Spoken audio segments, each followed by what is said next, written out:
लग्नाचे दागिने म्हणजे श्रीमंत पेशवाई दागिने, नाशिकचे सुप्रसिद्ध सराफ मयूर अलंकार सराफ। ताज्या बातम्यांसाठी नाशिक न्यूजच्या YouTube चॅनलला सबस्क्राईब करा आणि बेल आयकॉनला प्रेस करा।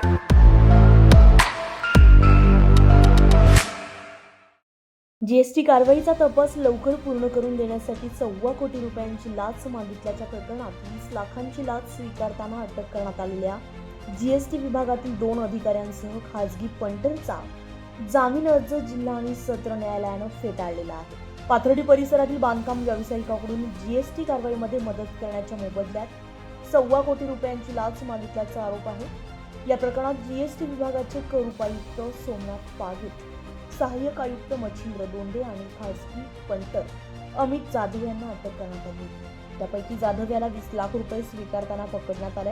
या तिघांनी जामिनासाठी जिल्हा व सत्र न्यायालयात अर्ज दाखल केला होता, मात्र तपासाच्या दृष्टीने जामीन देणे योग्य नसल्याचा युक्तिवाद फिर्यादीच्या वतीने करण्यात आला। मूळ फिर्यादी अरविंद राखोले याच्या तक्रारीवरून लाचलुचपत विभागाने गुन्हा दाखल केला आणि सापळा रचून त्याच्यामध्ये अमित जाधव यांच्याकडून 20 लाख रुपये जी लाचेची रक्कम होती ती जप्त केली। अमित जाधव यांनी संभाषणाद्वारे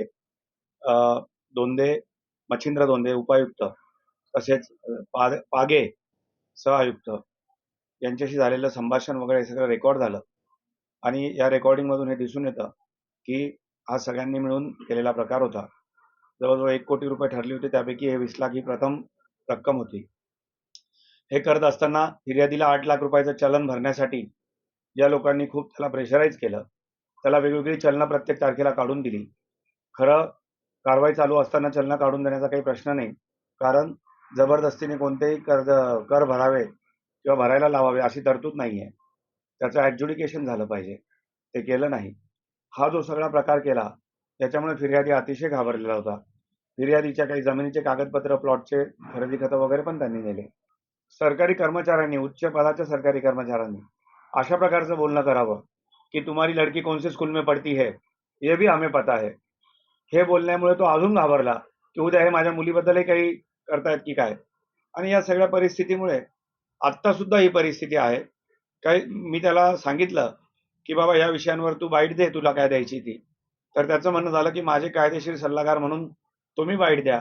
मी आजही बाईट द्यायला घाबरतोय। जितेंद्र पाटील जे आयुक्त आहेत त्यांच्या विरुद्धही संभाषणामध्ये आलेला आहे आणि जितेंद्र पाटीलांविरुद्ध ही फिर्यादीची तक्रार आहे।